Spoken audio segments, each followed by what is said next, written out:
The screaming started the moment they activated the neural crown, but it wasn't my voice. It was the sound of my humanity dying. Brother-Sergeant Khârn of the XII Legion, they called me then, back when such titles carried meaning beyond the count of skulls claimed in righteous fury.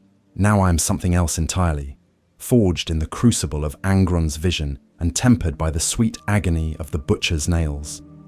You see madness when you look upon what I have become. I see clarity. The other legions speak of honor and duty while drowning in their own weaknesses. The Emperor's children in their pursuit of hollow perfection. The Iron Warriors in their bitter resentment. None of them understand what true devotion costs. These words are all that remain of the man I was before the nails taught me that loyalty demands the ultimate sacrifice, before I learned that some gods are worth bleeding for. Chapter 1. The Gladiator's Son. The training cages of the Conqueror reeked of sweat, blood, and the acrid smell of sparking neural implants. I pressed my face against the reinforced adamantium bars, watching my battle brothers tear each other apart in the name of martial excellence. At 17 Terran years, I was still considered young by Astartes standards. My gene seed implants barely 2 years settled in my enhanced physiology. Eager to join them, whelp.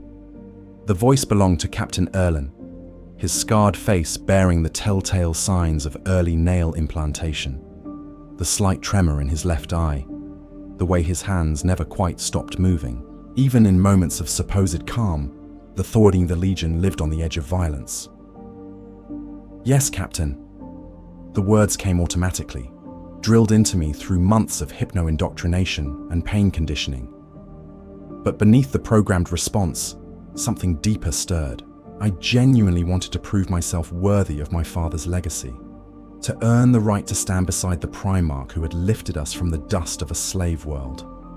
The fighting pit stretched 50 meters across, its floor stained black with the blood of 10,000 training bouts. 2 of my battle brothers circled each other in the center.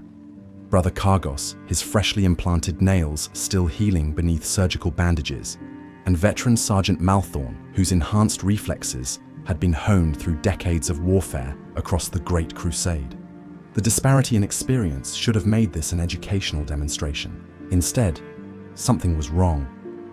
Cargos moved with an animal fluidity that spoke of the nail's early influence. His tactical awareness subsumed beneath waves of artificial aggression. When Malthorn attempted a standard combat maneuver, a feint followed by a grappling hold, Cargos responded not with counter-technique, but with pure, mindless fury. The sound of ceramite cracking echoed through the training chamber as Cargos drove his fist through Malthorn's chest plate. The veteran's enhanced biology kept him alive for another 37 seconds, long enough to witness his own hearts being torn from his body with bare hands. Captain Erlen nodded approvingly. Efficient. The nails teach us to waste no time on elaborate techniques when simple brutality will suffice.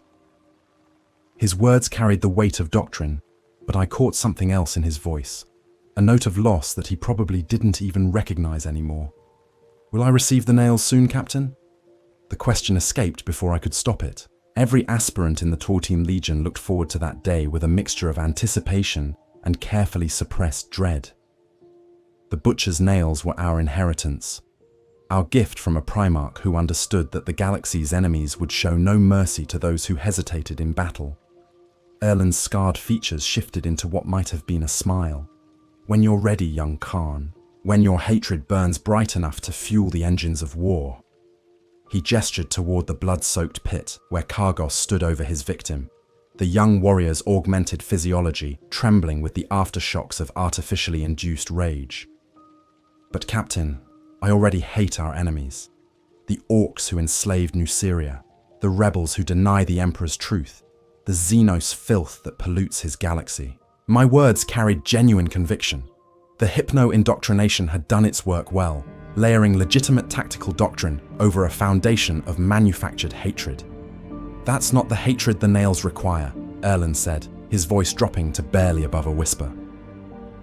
What you feel now is clean anger, pure and righteous. The nails teach a different lesson. They show us that hatred is a fire that burns everything, including the one who tends it. I didn't understand then. How could I? At 17, with my mind still largely my own, I believed that loyalty and duty were sufficient to carry me through any trial. I thought the nails would simply make me a better warrior, more effective in service to my gene father and the Emperor beyond. The klaxon sounded for evening meditation, and the assembled warriors began filing out of the training chambers. But I remained at the bars, watching as servitors entered to clean away the remains of veteran Sergeant Malthorn. Their work was methodical and efficient, blood scrubbed away with industrial solvents, bone fragments collected in sealed containers, armor pieces tagged and prepared for recycling. Within an hour, no trace remained of a warrior who had served the Legion for over 80 years. The pit was ready for tomorrow's training, tomorrow's lessons in the art of perfect violence. I told myself this was simply the pragmatic nature of warfare. Resources were precious, and sentiment was a luxury the XII Legion couldn't afford. Looking back now, with what little clarity the nails occasionally grant me, I recognize that moment as the last time I felt genuine sorrow for a fallen battle brother. Not because the nails had robbed me of empathy, that would come later, but because I was already learning to see death as simply another tool in the arsenal of conquest.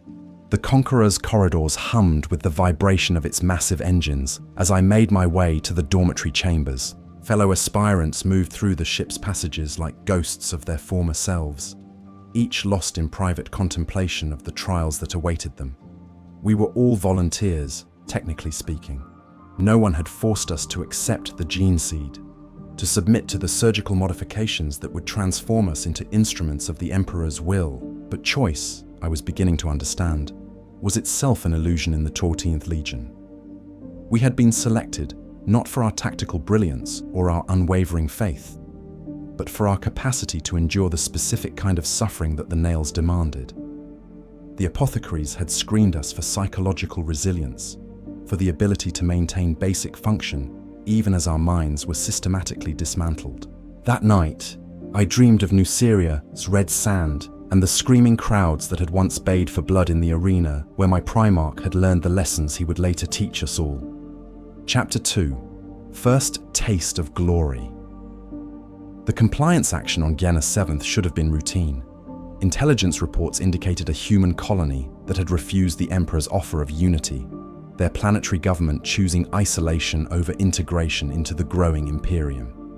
Standard protocol called for a measured response orbital bombardment of military installations, followed by ground assault to secure key strategic points. But the XIV Legion had never been particularly concerned with standard protocol. I stood in the deployment bay of the strike cruiser Adamant Resolve, my Mark III power armor still pristine white and unmarked by battle honors. Around me, my battle brothers prepared for their first taste of real warfare with the methodical precision that separated Astartes from mere mortals.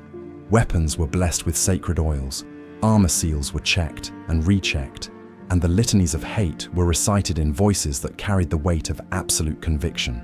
Nervous whelp! Brother Skeyn's voice carried a note of amusement that didn't quite mask the underlying tension. His own nails were barely 6 months old, still fresh enough that he retained most of his tactical flexibility while gaining the enhanced aggression that made XII Legion warriors so effective in close combat. No, brother. Eager. The response was automatic, but it carried genuine truth. Every hour of training, every hypno-indoctrination session, every moment of pain and conditioning had led to this point. I was finally going to prove myself worthy of the gene seed, worthy of standing beside the sons of Angron. Sergeant Khârn moved through the ranks with the fluid grace of a veteran warrior, his scarred features bearing the marks of campaigns across a dozen worlds. His nails were old enough that the surgical scars had long since faded, but the tremor in his hands betrayed their constant influence on his neurochemistry. "Remember your lessons," he called out, his voice carrying easily over the din of preparation. "The enemy thinks they can hide behind walls of ferrocrete and plasteel. They believe their stubborn defiance makes them heroes. We'll teach them the truth. There are no heroes in war, only the quick and the dead." The deployment klaxons began their steady rhythm, and I felt the familiar sensation of the ship's artificial gravity shifting as we entered the planet's atmosphere. Through the armored viewports, I caught my first glimpse of Gehenna 7th, a world of rust-red continents and pale blue oceans, dotted with the geometric patterns of human habitation. Primary target is Hive Tertius, Thane continued, activating a hololithic display that showed our objective in tactical detail. Population approximately 4 million, heavy industrial base, significant defensive emplacements. Command wants it taken intact if possible, reduced to rubble if necessary. I studied the tactical data with the enhanced processing capabilities that came with my Astartes modifications. The Hive City's defenses were formidable, but not insurmountable. Void shield generators, automated defense turrets, and an estimated garrison of 50,000 PDF troopers, backed by armor support. For a standard Imperial Guard assault, it would represent a months-long siege with horrific casualties on both sides. For the XII Legion, it was simply Tuesday. The drop pods launched in perfect synchronization, their armored hulls screaming through the atmosphere like metallic meteors. I felt the familiar pressure of high-G acceleration pressing me deep into the restraint harness, my enhanced physiology adapting automatically to conditions that would kill an unmodified human in seconds. The impact came with a thunderous crash that registered on seismic monitors across the continent. Emergency bolts exploded outward, and my squad poured out of the pod into the chaos of urban warfare. The defenders had responded with admirable speed, their positions already bracketing our landing zone with artillery fire that turned the surrounding buildings into clouds of pulverized rockcrete. "Move! Move! Move!" Sergeant Thane's voice crackled through the Vox network as we advanced through the narrow streets of the Hive's lower levels. The enemy had chosen their defensive positions well, choke points that forced us to advance through killing fields, overlapping fields of fire that turned every intersection into a potential death trap. But they had made one critical error. They assumed we would fight like normal soldiers, seeking cover and advancing with caution. The XII Legion had learned different lessons in the fighting pits of New Syria. My first kill came as we cleared a barricaded intersection. A PDF trooper, barely older than myself, emerged from cover to bring his lasgun to bear on Brother Cargos. Training and instinct merged in a moment of perfect clarity as I pivoted on my left foot, bringing my bolt pistol up in a smooth arc that terminated with the muzzle pressed against the soldier's temple. The explosive bolt detonated inside his skull, painting the wall behind him with fragments of bone and brain matter. The man's body collapsed like a marionette with severed strings, his weapon clattering uselessly to the ground. I expected to feel something, triumph, satisfaction, perhaps even revulsion. Instead, there was only a strange sense of completion, as if I had finally fulfilled a purpose I hadn't known I possessed. The hypno-indoctrination had done its work well, conditioning me to see the enemy not as fellow humans, but as obstacles to be removed with maximum efficiency. Well done, Khârn. Thane's approval carried the weight of acceptance into the Brotherhood of Warriors. Clean kill, no wasted motion. The Legion has use for soldiers who understand the economy of violence. The battle for Hive Tertius lasted 6 hours and 17 minutes from first contact to final casualty report. What should have been a grinding siege became a systematic slaughter as the XII Legion assault squads carved through defensive positions with the methodical precision of surgical instruments. The defenders fought bravely, I'll grant them that much, but bravery without the tools to match it is simply another word for futile sacrifice. By the time the last resistance pocket was cleared, the Hive's population had been reduced by approximately 60%. The survivors huddled in the lower levels, their spirits broken by the systematic dismantling of everything they had believed could protect them. I stood in the central plaza of the upper Hive, my white armor now stained with the blood of dozens of enemies, and tried to process what I had witnessed. The XII Legion's reputation for efficiency in close combat was well deserved, but what struck me was the way my battle brothers seemed to relish the slaughter. Not the grim satisfaction of duty fulfilled, but something deeper and more disturbing. "You're thinking too much, whelp." Brother Cargos appeared beside me, his own armor bearing fresh gouges from enemy fire. His nails were clearly active, judging by the slight tremor in his voice and the way his eyes seemed to focus on distant points beyond the physical world. I'm trying to understand why the defenders chose to resist when compliance would have spared so many lives, I replied, genuinely puzzled by the tactical logic of hopeless defiance. Khârn laughed, the sound carrying a harsh edge that spoke of neural modification and artificial enhancement. Understanding is overrated. What matters is results. The hive is ours, the enemy is dead, and the Emperor's will has been imposed on another corner of the galaxy.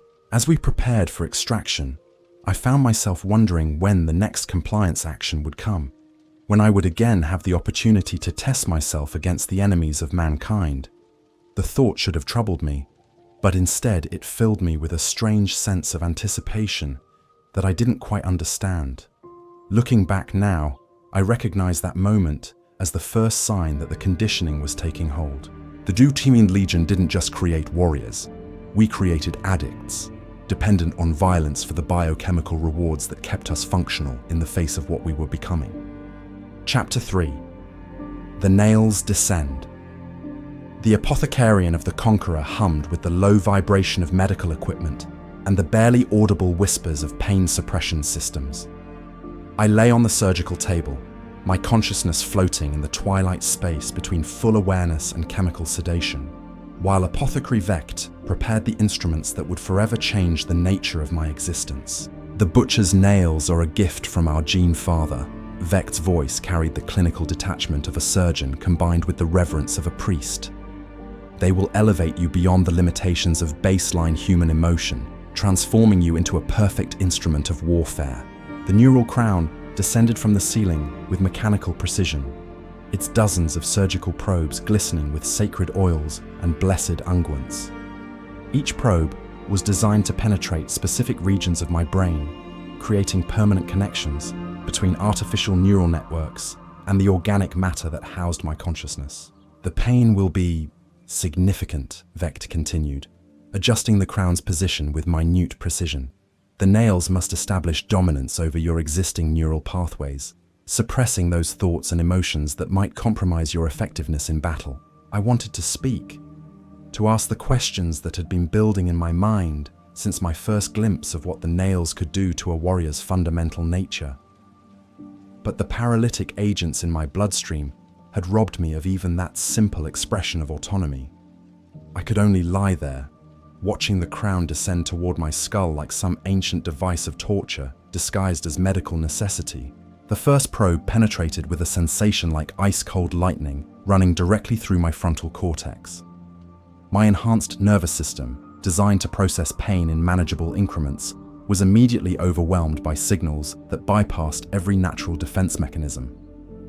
I would have screamed, but my vocal cords refused to respond to neural commands that were already being intercepted and modified by the invasive technology. Frontal lobe integration proceeding normally, Vect reported to some unseen observer. Subject is displaying appropriate stress responses. Neural resistance is within acceptable parameters. More probes descended, each one carrying its own cargo of exquisite agony. My hippocampus burned as artificial synapses forced connections that nature had never intended. My amygdala convulsed as foreign neural networks imposed new priorities on the fundamental emotion processing centers of my brain. But it was the invasion of my anterior cingulate cortex that truly broke something essential in my mind. This region, responsible for empathy and emotional regulation, writhed under the assault of the nails like a living thing fighting for its survival.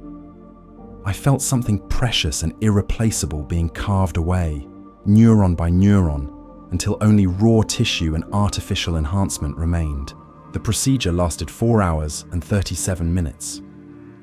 When the neural crown finally retracted, leaving behind only the permanent implants that would define the rest of my existence, I was no longer entirely the same person who had entered the apothecarian. "How do you feel, Brother Khârn?" Vect's question carried clinical interest, rather than genuine concern for my well-being. I attempted to formulate a response, to describe the strange new landscape of sensation and emotion that the nails had created in my consciousness. But the words that emerged from my throat seemed to come from someone else entirely. "Hungry. The single word carried implications that my rational mind struggled to process. I wasn't physically hungry. My enhanced metabolism was functioning normally, my nutrient levels optimal. This was a different kind of hunger, something that gnawed at the edges of my awareness like a living thing demanding to be fed. Excellent. The integration is proceeding as expected. Vect made notations on his data slate with the satisfied air of a craftsman admiring his work. You'll experience some disorientation for the first few days as your consciousness adapts to the new neural architecture. This is completely normal. Normal. The words seemed to have lost all meaning in the context of what had been done to me. I sat up on the surgical table, my enhanced proprioception automatically adjusting to the slight changes in balance and coordination that the nails had introduced. Everything looked the same: the sterile walls of the medical bay, the gleaming surfaces of surgical equipment, the red and brass of XII Legion heraldry. But my perception of these familiar elements had been fundamentally altered. Colors seemed more vivid, particularly the deep crimson that dominated our Legion's iconography. Sounds carried new harmonic frequencies that spoke directly to something primal and violent in my enhanced neural architecture. The scent of blood, always present in the medical bays where warriors received treatment for training injuries, now triggered responses that bypassed rational thought entirely. Report to Training Bay 7 for calibration exercises, Vect instructed, his attention already shifting to the next patient in the seemingly endless line of aspirants awaiting their own transformation. Sergeant Khârn will evaluate your combat effectiveness and adjust the nail's parameters as necessary. I made my way through the Conqueror's corridors with careful steps, hyper-aware of the way my enhanced senses processed every stimulus. My battle brothers moved around me like ghosts of their former selves, each one marked by the telltale signs of neural modification. The slight tremors, the constant state of barely contained aggression, the way their eyes seemed to focus on distant points beyond the physical world. Training Bay 7 contained familiar equipment arranged in unfamiliar patterns. Combat servitors stood ready to provide targets for weapons practice, while hololithic projectors created tactical scenarios designed to test reflexes and decision-making under stress. But today's exercises would be different, calibrated specifically to evaluate how effectively the nails had integrated with my existing combat capabilities. Welcome to the Brotherhood, Khârn. Sergeant Khârn's greeting carried new weight now that we shared the bond of neural modification. The nails have given you a gift that few can truly appreciate. Today, we'll discover how well you can use it. The first test was simple: a melee combat scenario against a single combat servitor programmed with the fighting patterns of an orc warrior. Under normal circumstances, such an exercise would require careful tactical thinking, timing, and precise application of Astartes' combat doctrine. But as the servitor charged toward me, brandishing a crude approximation of an orc chopper, something new awakened in my consciousness. The nails sent cascades of artificial neural impulses through my brain, triggering the release of combat stims and aggression enhancers that bypassed every rational thought process. I didn't fight the servitor so much as I destroyed it with my bare hands, tearing through its armored carapace with a fury that surprised even my enhanced physiology. When the exercise ended, I found myself standing over scattered components and leaking hydraulic fluid, my body trembling with the aftershocks of artificially induced rage. Impressive, Khârn observed, making notations on his data slate. Combat effectiveness increased by approximately 40%. Reaction time improved by 15%. The nails are functioning within optimal parameters, but I could see something else in his expression, a flicker of recognition that spoke of shared experience. He knew what I was feeling in those moments after the rage subsided, the strange sense of loss and disconnection that followed the artificial high of enhanced aggression. How long before the hunger returns? I asked, surprising myself with the directness of the question. Khârn's scarred features shifted into what might have been sympathy, though the emotion seemed filtered through layers of neural modification that made genuine empathy increasingly difficult to access. For some, hours. For others, minutes. The nails teach us that peace is simply the absence of war, and absence is not a natural state for warriors. Over the following days, I began to understand what he meant. The periods between combat exercises became increasingly difficult to endure, filled with a restless energy that demanded violent expression.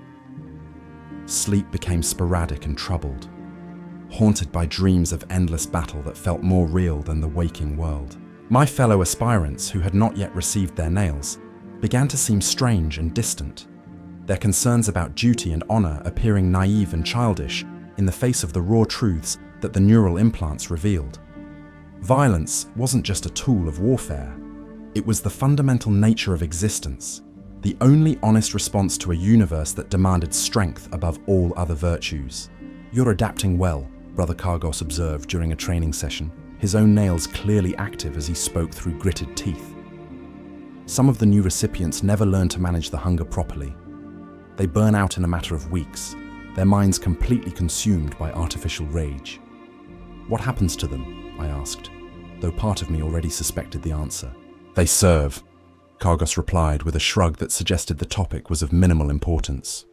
"Perhaps not as tactical specialists or squad leaders, but there's always use for warriors who've embraced the purity of violence without reservation." I watched him walk away, noting the way his movements had become more predatory since his own modification, and wondered what version of myself would emerge from this process of systematic neural restructuring. The person I had been before the nails seemed increasingly remote, like a character from someone else's memories rather than my own lived experience. That night, alone in my dormitory cell, I tried to remember what it had felt like to experience genuine empathy for a fallen battle brother. But the memory slipped away like smoke, leaving only the cold logic of tactical necessity and the ever-present hunger for the next opportunity to test my enhanced capabilities against worthy opponents. Chapter 4. The Red Path. The rebellion on Cerberus Prime erupted like a festering wound finally bursting open, spilling its infection across 3 continents and threatening to engulf the entire system in chaos. What had begun as isolated incidents of civil disobedience had metastasized into full-scale insurrection, with PDF forces defecting to join rebels who flew the 8-pointed star of chaos beneath blood-red banners that spoke of corruption beyond mere political dissent. I stood in the command center of the battle barge Incarnadine Fury, my enhanced senses processing tactical data with the cold precision that the nails had grafted onto my consciousness.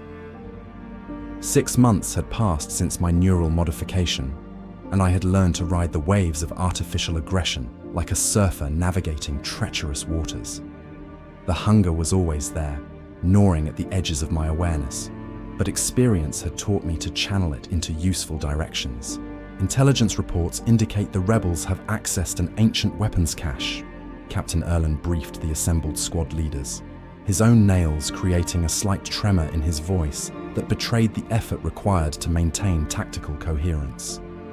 Archaeotech of unknown provenance, possibly dating back to the dark age of technology, the hololithic display showed orbital reconnaissance images of Cerberus Prime's primary hive city, its towering spires now scarred with the evidence of urban warfare. But what drew my attention were the geometric patterns carved into the surrounding landscape, symbols that hurt to look at directly, their angles somehow wrong in ways that my enhanced cognition couldn't quite process. "These markings weren't here during the initial compliance action," observed Chaplain Khârn, his skull-faced helmet turning slowly as he studied the tactical data. "Something has awakened on this world, something that predates human habitation by millennia." Brother-Sergeant Khârn, now bearing the fresh scars of a dozen campaigns, gestured toward the display with his chainsword. "Archaeological mysteries can wait until after we've purged the traitors. The Emperor's justice doesn't require academic analysis." But I could see something in the chaplain's posture that suggested this situation was more complex than a simple rebellion. The way he held himself spoke of recognition, of knowledge that came from sources beyond standard tactical briefings. The XII Legion had encountered similar corruption before, and the lessons learned from those encounters were written in the scar tissue of survivors who had lived to tell the tale. "Primary objective is the spaceport complex," Captain Erlen continued. highlighting key strategic points on the holographic map. Secondary objectives include the communications hub and the planetary governor's compound. Intelligence suggests the rebel leadership is coordinating from these locations. The deployment began at 0400 hours local time, with Thunderhawk gunships screaming through the pre-dawn darkness like mechanical harbingers of imperial wrath. I rode in the lead transport alongside Squad Tertius, my enhanced hearing picking up the subtle harmonics of the ship's engines that spoke of perfect mechanical precision. Around me, my battle brothers performed final equipment checks with the methodical care of veterans who understood that survival often depended on details too small for baseline human perception. "Contact in 30 seconds!" The pilot's voice crackled through the Vox network as the city's defensive grid came alive with streams of anti-aircraft fire. The Thunderhawk banked sharply to avoid a particularly dense concentration of flak, its armored hull ringing like a bell as shrapnel fragments found their mark. The nails began their familiar song as we approached the landing zone, flooding my system with combat stims and aggression enhancers that transformed the approaching battle from a tactical necessity into something approaching religious ecstasy. This was what I had been created for, what all the pain and modification had been designed to achieve, a state of perfect unity between warrior and weapon. Our insertion point was a cleared section of the spaceport's main landing field, now cratered by orbital bombardment and strewn with the twisted wreckage of civilian transports. The rebels had prepared for our arrival with commendable thoroughness, their positions arranged in overlapping fields of fire that would have devastated a conventional assault force. But the XII Legion had never been particularly conventional. I led Squad Tertius out of the Thunderhawk's assault ramp with the fluid grace of enhanced reflexes guided by artificial neural pathways. The enemy's first volley of lasgun fire created a light show of deadly beauty, each beam leaving traces across my enhanced retinal display as my power armor's machine spirit calculated optimal movement patterns through the kill zone. My first target was a heavy weapons team that had established a firing position behind the wreckage of a commercial freighter. The nails provided tactical analysis with crystalline clarity. Two rebels, one operating a missile launcher, while the other fed ammunition belts into an autocannon that could pose a significant threat to my squad's advance. The bolt pistol bucked in my hand as I put 3 rounds into the missile operator's center mass, each explosive shell detonating with precisely calculated timing to maximize tissue damage. The man's enhanced flak armor proved insufficient against ammunition designed to penetrate Astartes-grade ceramite, and his body came apart in a spray of gore that painted his companion with fragments of bone and viscera. The autocannon operator managed to traverse his weapon toward my position, but the nails had already calculated his reaction time and found it wanting. My chainsword shrieked to life as I closed the distance in a series of enhanced leaps that carried me over intervening obstacles with the ease of natural flight. The spinning teeth found their mark just below the rebel's helmet, separating his head from his shoulders in a single fluid motion that the hypno-conditioning classified as optimal biomechanical efficiency. "Squad Tertius, advance by fire and movement," I commanded, my voice carrying the authority of gene seed enhancement and neural modification. Primary targets are command and control nodes, secondary targets are heavy weapons positions, tertiary targets are any rebel fool enough to stand in our way. The battle for the spaceport lasted 3 hours and 47 minutes, but it felt like both an eternity and an instant from the perspective of Nail's enhanced consciousness. Time became fluid when the neural implants were fully active, stretching moments of perfect violence into crystalline memories, while compressing periods of tactical movement into barely noticed intervals. By the time the last resistance pocket was cleared, Squad Tertius had eliminated approximately 230 rebel fighters with 0 friendly casualties. Standard Astartes tactical doctrine would have classified this as an acceptable loss ratio, but the Nails demanded a more visceral measure of success. I stood in the ruins of the spaceport's control tower, my white armor now permanently stained with the blood of dozens of enemies, and tried to process the strange sense of emptiness that always followed sustained combat. The artificial high of enhanced aggression was fading, leaving behind a hollow ache that the Nails couldn't fill with synthetic emotion. "Impressive work, Khârn." Captain Erlin's voice carried approval mixed with something that might have been concern. Your squad's kill ratio is among the highest recorded for this engagement. But I could see something else in his expression, a flicker of recognition that spoke of shared understanding. He knew what the aftermath of the nails felt like, the way they left you suspended between artificial ecstasy and natural despair, with no middle ground for genuine human emotion. The rebels fought well, Captain, better than standard PDF training would suggest. My observation was tactically accurate, but it also reflected a growing awareness that something fundamental was changing in the nature of our enemies. Intelligence reports indicate possible chaos corruption among the rebel leadership, Erlen replied, his scarred features tightening with the effort required to maintain focus, despite the neural interference of his own implants. The symbols carved into the landscape, the enhanced combat effectiveness of supposedly untrained civilians. These are signs of otherworldly influence. As if summoned by his words, Brother Khârn emerged from the rubble of a collapsed terminal building, his armor bearing fresh gouges that spoke of close combat against opponents who had fought with more than human strength. His nails were clearly active, judging by the way his hands trembled, and his eyes seemed to focus on distant points beyond the physical world. Found something interesting in the lower levels, he reported, his voice carrying the harsh edge that accompanied neural modification under stress. Bodies that show signs of ritual mutilation, along with texts written in languages that predate human settlement of this system. Chaplain Khârn materialized from the shadows like a manifestation of imperial judgment, his skull-faced helmet scanning the battlefield with sensors designed to detect spiritual as well as physical corruption. The warp touches this place. I can taste it in the air, feel it in the way reality bends around those accursed symbols. "What are your orders, Captain?" I asked, though part of me already knew the answer. The XII Legion had developed standard procedures for dealing with chaos corruption, protocols that prioritize total extermination over subtlety or preservation of assets. Erlen's response came without hesitation, shaped by decades of experience in purging the enemies of mankind. Scorched earth. We burn everything that can burn, shatter everything that can shatter, and salt the earth so that nothing will grow here for 1,000 years.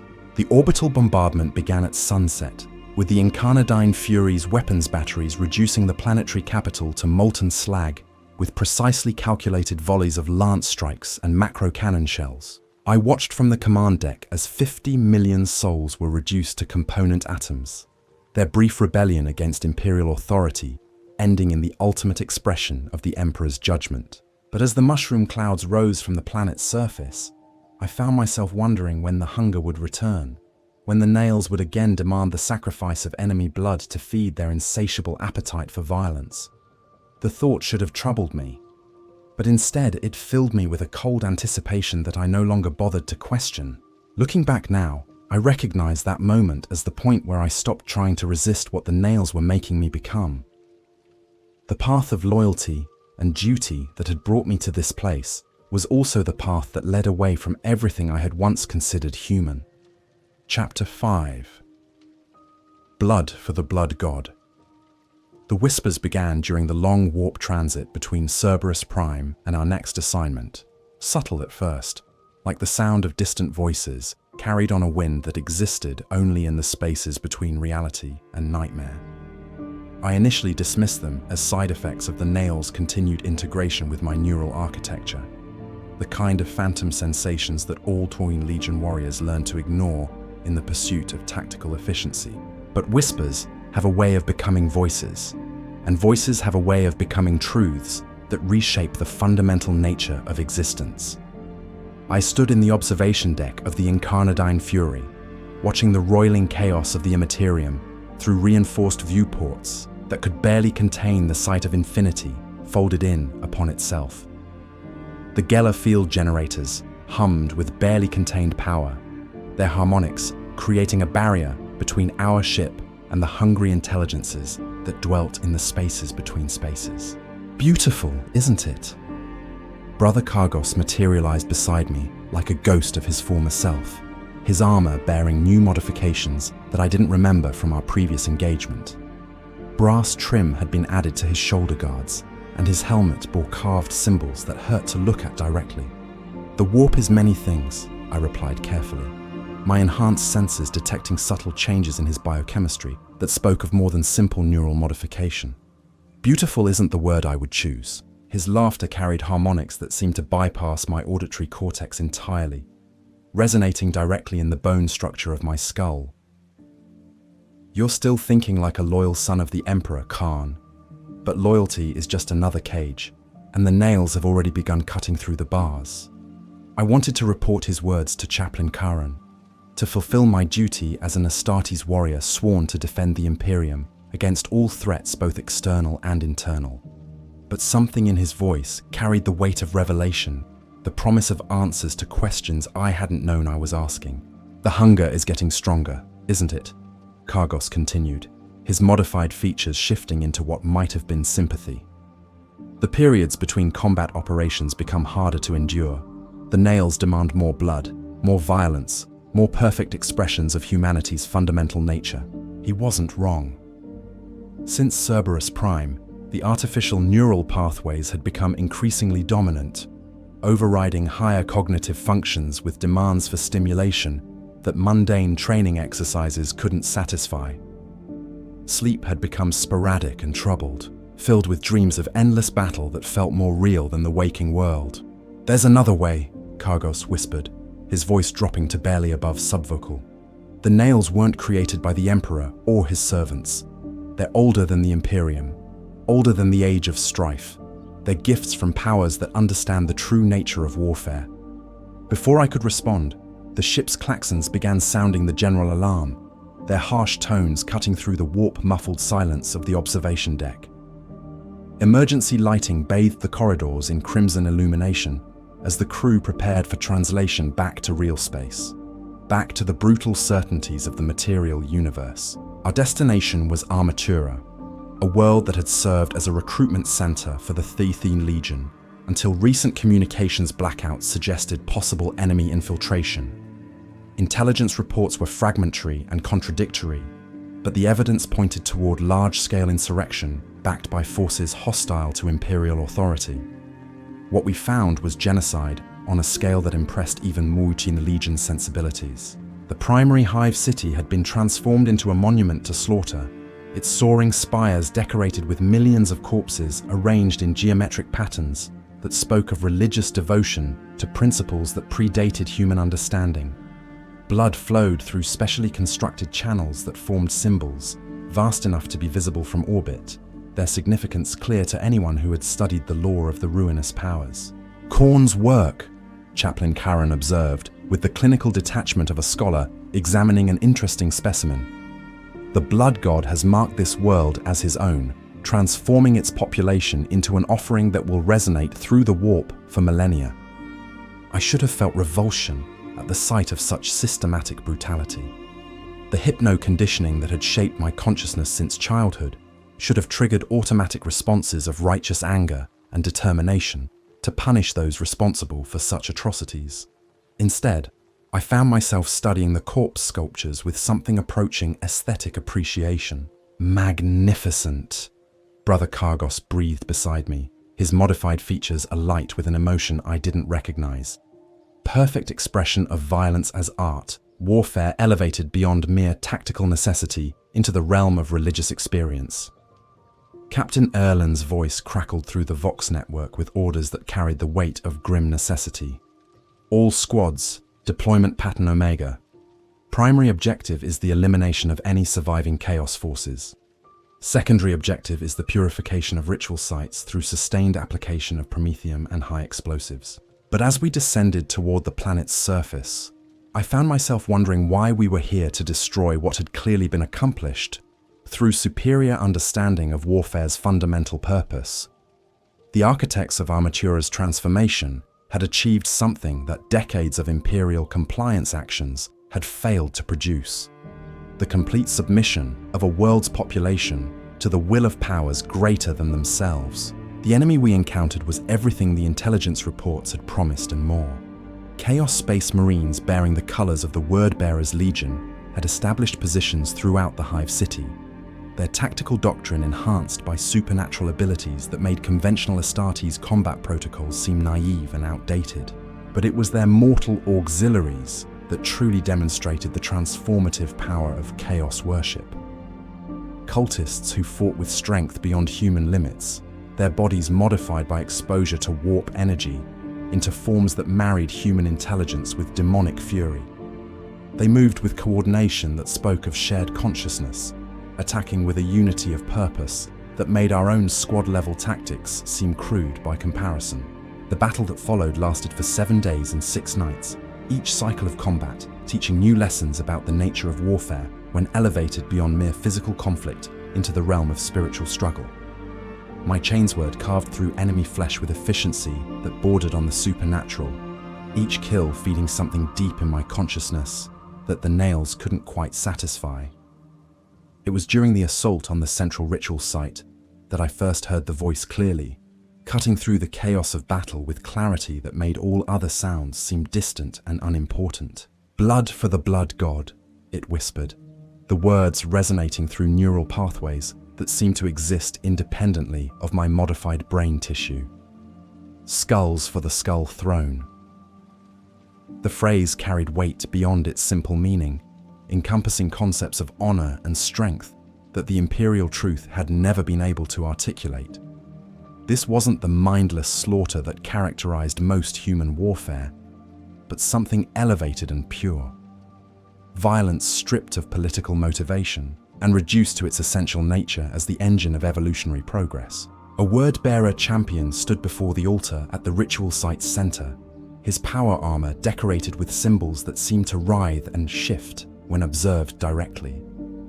He wielded a demon weapon that screamed with voices I couldn't quite understand, its blade wreathed in flames that burned without consuming anything except the souls of those it touched.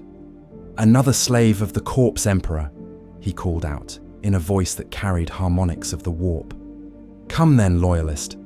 Let us see if your false god's conditioning can stand against the truth that lurks in every warrior's heart." I should have responded with catechisms of faith and duty, with the litanies of hate that had been burned into my consciousness through years of hypno-indoctrination. Instead, I found myself studying his combat stance with the appreciation of a craftsman evaluating superior workmanship. "Your god teaches interesting lessons," I replied, surprising myself with the admission. Perhaps it's time I learned something new. The duel that followed was a masterpiece of violence that elevated combat beyond mere physical contest into the realm of religious experience.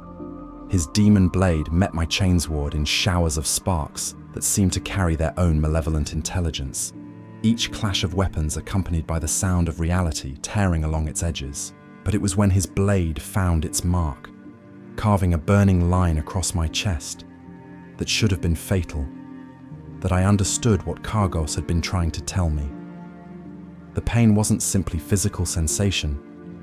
It was a form of communion, a direct connection to powers that understood the true nature of existence. "You feel it now," the word-bearer said as my enhanced healing began closing the wound. "The truth that your precious emperor tried to hide. War isn't a tool of conquest. It's the fundamental expression of divine will." When my chainsword finally took his head, separating it from his shoulders in a spray of blood that seemed to hang in the air longer than physics should have allowed, I felt something fundamental shift in my understanding of loyalty and duty. The nails sang with harmonic frequencies that spoke of approval from sources beyond the material universe. That night, as the XII Legion counted its dead and prepared for extraction, I found myself standing over the word-bearer's corpse and wondering what other truths the enemies of the Imperium might have to teach. Chapter 6. The Turning. The compliance of Gehenna VII had been my first taste of real warfare. Now, 18 months later, I returned to that same world as part of a punitive expedition tasked with investigating reports of renewed resistance activity. The irony wasn't lost on me. I was no longer the same warrior who had taken his first life in these streets, and Gehenna VII was no longer the compliant imperial world we had left behind. The changes were immediately apparent from orbit. The orderly geometric patterns of human habitation had been replaced by sprawling structures that hurt to look at directly, their angles somehow wrong in ways that made my enhanced cognition struggle to process basic spatial relationships. Where once there had been monuments to imperial glory, now stood towering edifices decorated with brass and bone that spoke of worship directed toward altogether different powers. Population estimates suggest minimal survivor presence, reported Captain Erlen, his scarred features bearing new modifications that I hadn't noticed during our previous deployments. Surgical scars around his temples spoke of recent neural work, while his eyes carried a red-tinged gleam that suggested more than simple butcher's nails integration. I studied the tactical displays with the enhanced processing capabilities that months of combat had refined into instruments of perfect analytical precision.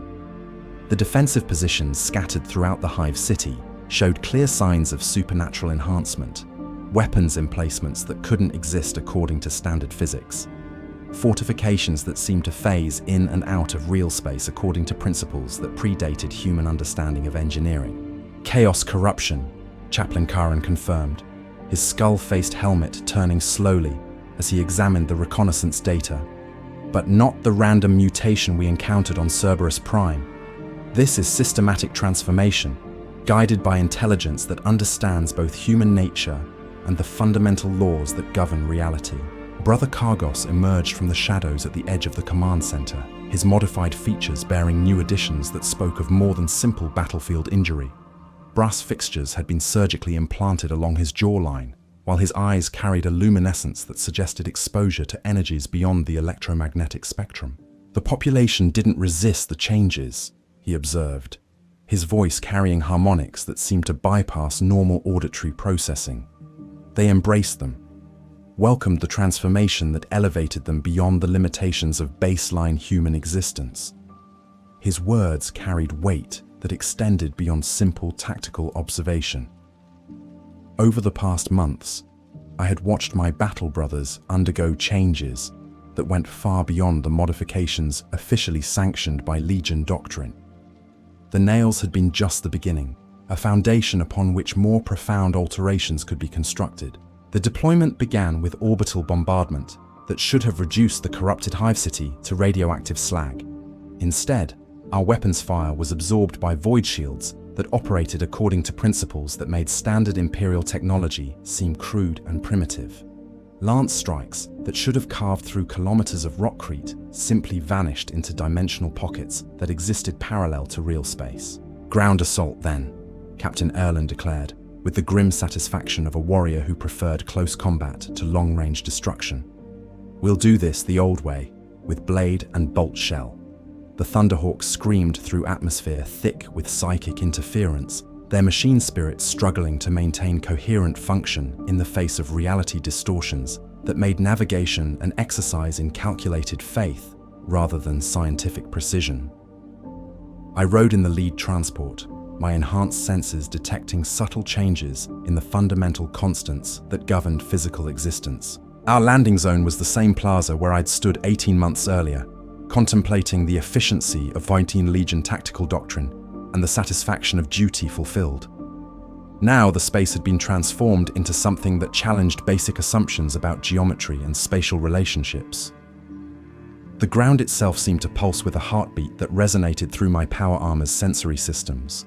"Remember your training," I commanded Squad Tertius as we advanced through streets that had become labyrinthine passages connecting spaces that shouldn't have been able to exist in the same dimensional framework. Trust your equipment, trust your battle brothers, and trust the wisdom that comes from the marriage of flesh and steel. But it was becoming increasingly difficult to distinguish between official doctrine and the new truths that the nails whispered during the quiet hours between battles. The modifications to my neural architecture had created pathways that connected to sources of knowledge beyond the hypno-indoctrination that had shaped my original consciousness. The enemy we encountered bore the faces of people I remembered from the original compliance action, civilians who had submitted to imperial authority and sworn loyalty to the Emperor's vision of unified humanity. But their transformation had elevated them beyond such simple concepts as loyalty and rebellion, creating beings that embodied principles more fundamental than political allegiance. "Welcome back, Astartes," called a figure who had once been the planetary governor, his features now bearing modifications that married human intelligence with something altogether more primal. We've been waiting for you to return, hoping you would see what we've learned in your absence. His bodyguards were Chaos Space Marines wearing the colors of the World Eaters Legion, but their armor bore modifications that I didn't recognize from standard Legion heraldry. Bronze trim had been replaced with brass fixtures that seemed to contain their own internal light source, while their weapons carried decorations that spoke of worship directed toward powers that demanded blood sacrifice rather than simple obedience. Traitors, I declared, but the word felt hollow even as it left my lips. These warriors had achieved something that decades of imperial conditioning had failed to produce. Perfect unity between the warrior's will and the fundamental nature of violence itself. The battle that followed was a revelation in the truest sense. Each exchange of weapons fire, teaching lessons about the nature of warfare when elevated beyond mere tactical necessity. My chains word carved through enemy flesh with efficiency that bordered on the supernatural, but their response carried knowledge that made conventional Astartes combat doctrine seem naive and outdated.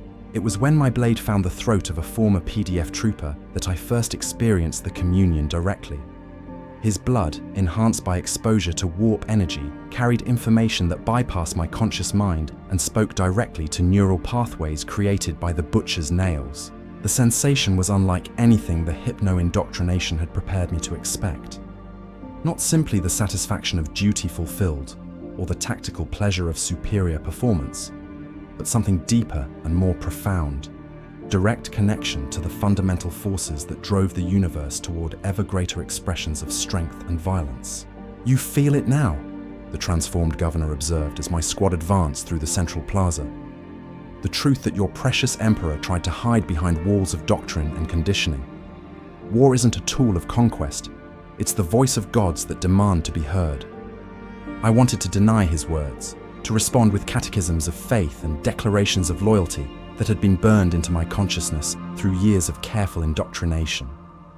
But the evidence was mounting that the XII Legion's modification protocols had been designed to prepare us for this moment, this choice between continued servitude and elevation to something greater.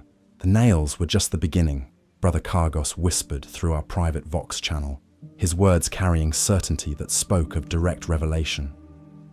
They opened pathways that the Emperor never intended, connections to powers that understand what we were always meant to become. As the battle for Genna 7 reached its climax, with the XII Legion forces carving through defenders who fought with strength beyond human limits, I found myself standing once again in the same plaza where my journey had begun. But now I understood that the choice had never been between victory and defeat, but between remaining what I had been created to be and becoming what I was always meant to become. The blood of my enemies pooled around my feet, each drop carrying information that spoke directly to the enhanced neural pathways that defined my consciousness. And in that moment of perfect clarity, I understood what Angron had always known, that loyalty to the Emperor was simply another form of slavery, and that true freedom could only be found in service to powers that demanded nothing less than absolute commitment to the pursuit of perfect violence. The transformation was as inevitable as it was profound, reshaping not just my understanding of duty and loyalty, but the fundamental nature of what it meant to be human in a universe that rewarded strength above all other virtues. Chapter 7: The Warrior Reborn. The ritual chamber deep within the Conqueror's hull had once served as a place of meditation and prayer, where the XII Legion warriors could seek guidance from the Emperor's light during the dark hours between battles. Now it had been transformed into something altogether different, a shrine to powers that demanded blood sacrifice rather than simple devotion, decorated with trophies taken from enemies who had learned too late the price of resistance. I knelt before the altar that had replaced the Imperial Aquila, my enhanced senses processing the subtle harmonics that emanated from brass fixtures inscribed with symbols that predated human understanding of mathematics. The butcher's nails sang with frequencies that bypassed conscious thought, creating direct connections between my modified neural architecture and the fundamental forces that governed the nature of warfare. "The transformation is nearly complete," observed Apothecary Vecht, his medical instruments now bearing modifications that spoke of knowledge gained from sources beyond standard Imperial technology. Your physiology has adapted to the enhanced neural pathways with remarkable efficiency. Few warriors achieve such perfect integration between flesh and divine will. Around the chamber, my battle brothers underwent their own processes of elevation, each one representing a different stage in the journey from loyal servant of the Emperor to something greater and more profound. Brother Khârn stood at the altar's right hand, his features now bearing permanent modifications that married human intelligence with demonic fury. "How does it feel, Khârn?" he asked, his voice carrying harmonics that seemed to resonate through dimensions beyond the merely physical. To finally understand what we were always meant to become, the question required careful consideration. Over the past months, as the XII Legion had embraced truths that the Emperor's servants had tried to suppress, I had experienced changes that went far beyond simple neural modification. The nails had been just the beginning, a foundation upon which more profound alterations could be constructed. "Like waking from a dream that I mistook for reality," I replied, my words carrying certainties that emerged from sources beyond conscious reasoning. The Emperor taught us that humanity's destiny lay in conquest and domination. But he never explained why such goals were worthy of pursuit. What fundamental principles justified the suffering required to achieve them? Chaplain Khârn stepped forward from the shadows, his skull-faced helmet now bearing brass fixtures that created direct connections between his enhanced consciousness and the powers that dwelt in the spaces between reality and nightmare. His transformation had been among the most dramatic, elevating him from servant of imperial doctrine to prophet of truths that demanded blood sacrifice in exchange for genuine understanding. "The blood god teaches different lessons," he intoned, his voice carrying the weight of divine revelation, filtered through neural pathways enhanced by exposure to warp energy. Khârn demands nothing less than absolute commitment to the pursuit of strength, but in exchange offers freedom from the lies that bind weaker souls to futile concepts of mercy and restraint. The ritual began with the lighting of braziers that burned with flames that existed partially outside normal space-time, their illumination revealing details of the chamber that couldn't be perceived under standard electromagnetic radiation. Symbols carved into the walls seemed to writhe and shift when observed directly, their significance clear to anyone who had learned to read the fundamental grammar of violence that governed universal law. "Blood for the blood god," the assembled warriors chanted in unison, their voices creating harmonic resonances that bypassed auditory processing and spoke directly to the neural modifications that defined their enhanced consciousness. "Skulls for the skull throne." The phrase carried weight beyond its simple meaning, encompassing concepts of honor and strength that the imperial truth had never been able to articulate. This wasn't mindless slaughter for its own sake, but violence elevated to the level of religious experience, warfare stripped of political motivation and reduced to its essential nature as the engine of evolutionary progress. I felt the changes beginning as the ritual reached its crescendo, my enhanced physiology adapting to new neural pathways that connected directly to sources of power beyond the material universe. The transformation wasn't simply physical, though my strength and reflexes underwent enhancement that made standard Astartes capabilities seem crude by comparison, but fundamentally spiritual, reshaping my understanding of purpose and meaning in ways that made my previous existence seem like a pale shadow of authentic life. "You understand now," Brother Khârn observed as the ceremony concluded, his modified features displaying satisfaction that spoke of shared revelation. "The Emperor created us to be weapons in service to his vision of human destiny.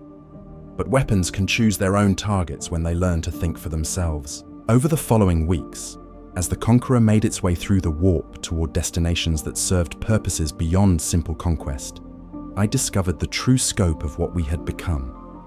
The XII Legion had always been effective in close combat, but our transformation had elevated efficiency into something approaching art.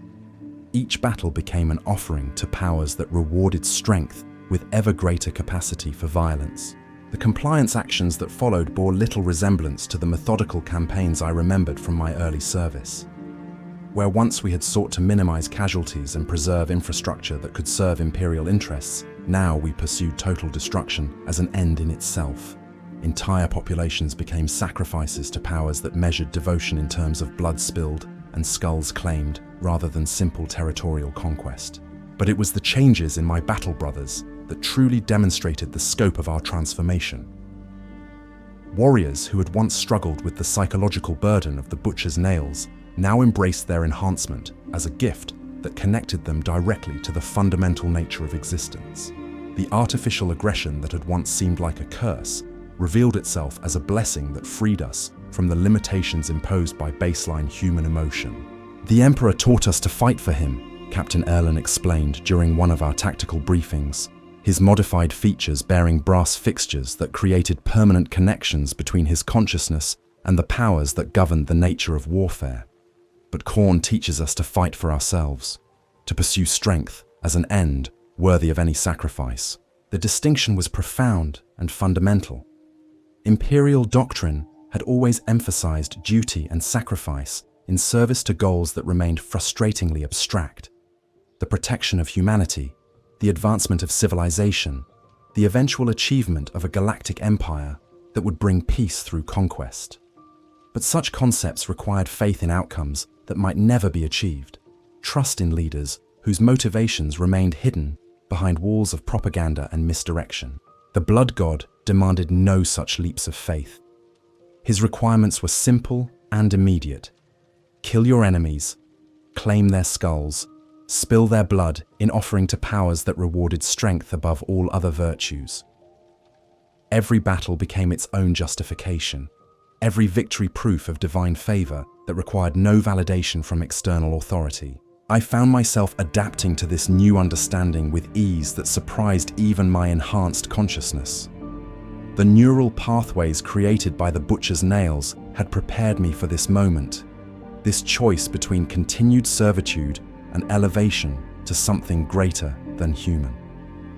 The transformation felt less like abandoning my previous existence and more like finally becoming what I had always been meant to be. "The galaxy is full of weaklings who mistake mercy for virtue," I observed during a planning session for our next campaign, my words carrying convictions that emerged from sources beyond conscious reasoning. They cling to concepts of justice and compassion because they lack the strength to embrace the truths that govern the nature of existence. My battle brothers nodded in agreement, their modified features displaying understanding that came from shared experience of transformation. We had all walked the same path from loyal servants of the Emperor to something greater and more profound. Warriors who served powers that understood the fundamental importance of strength in a universe that rewarded violence above all other expressions of will. The irony wasn't lost on any of us. The Emperor had created the Astartes to be perfect warriors, enhancing human physiology and psychology to produce soldiers capable of conquering the galaxy in his name. But in pursuing that goal, he had inadvertently created beings capable of recognizing the limitations of his vision and choosing to serve powers that offered greater rewards for superior performance. As I stood in the observation deck of the Conqueror, watching the swirling chaos of the Immaterium through reinforced viewports that barely contained the sight of infinity folded upon itself, I understood that my journey was complete. The scared young warrior who had first received the butcher's nails was gone, replaced by something that married human intelligence with divine purpose in pursuit of goals that transcended mere conquest. The blood god had given me gifts that the Emperor could never offer: freedom from doubt, clarity of purpose, and the absolute certainty that strength was the only virtue worth pursuing in a universe that measured success in terms of enemies defeated rather than ideals preserved. The weeks that followed our transformation ritual passed in a haze of enhanced consciousness and recalibrated purpose that made my previous existence seem like a half-remembered dream from someone else's life. The Conqueror's corridors hummed with new energies as more of our battle brothers underwent the final stages of elevation, their screams of agony and ecstasy echoing through the ship's ancient hull like hymns of praise to powers that demanded blood sacrifice rather than simple obedience. I found myself drawn to the observation decks during the quiet hours between training exercises, watching the swirling chaos of the immaterium through reinforced viewports that could barely contain the sight of infinity folded upon itself. The warp no longer appeared as the terrifying realm of monsters and madness that Imperial doctrine had taught me to fear, but as a source of infinite possibility where strength properly applied could achieve transformations beyond the comprehension of lesser minds. "You're beginning to see it clearly now," Brother Khârn observed, his modified features bearing new additions that spoke of divine favor earned through exceptional devotion to the pursuit of perfect violence. Brass studs had been implanted along his temple ridges, creating permanent connections between his consciousness and the realm where Khârn held court over an ocean of spilled blood. His words carried weight that extended beyond simple observation. Over the past months, as the XII Legion had embraced truths that the Emperor's servants tried desperately to suppress, I had experienced changes that went far beyond the modifications visible on my enhanced physiology. The butcher's nails had been just the beginning, a foundation upon which more profound alterations could be constructed through willing submission to powers that understood the fundamental importance of warfare. "The Emperor taught us that the warp was humanity's enemy," I replied, my words carrying certainties that emerged from sources beyond conscious reasoning. But he never explained why powers that reward strength and courage should be considered threats to warriors whose purpose is conquest and domination. This was the central contradiction that had plagued Imperial doctrine since the earliest days of the Great Crusade. The Emperor demanded that his Astartes become perfect warriors, enhanced beyond human limitations, and trained to excel in every form of warfare known to the galaxy. But he also insisted that we reject the very powers that offered the greatest rewards for military excellence, forcing us to rely on technological solutions to problems that could be solved more efficiently through spiritual transformation. Chaplain Khârn emerged from the shadows at the edge of the observation deck, his skull-faced helmet now bearing modifications that created direct connections between his enhanced consciousness and the fundamental forces that govern the nature of existence.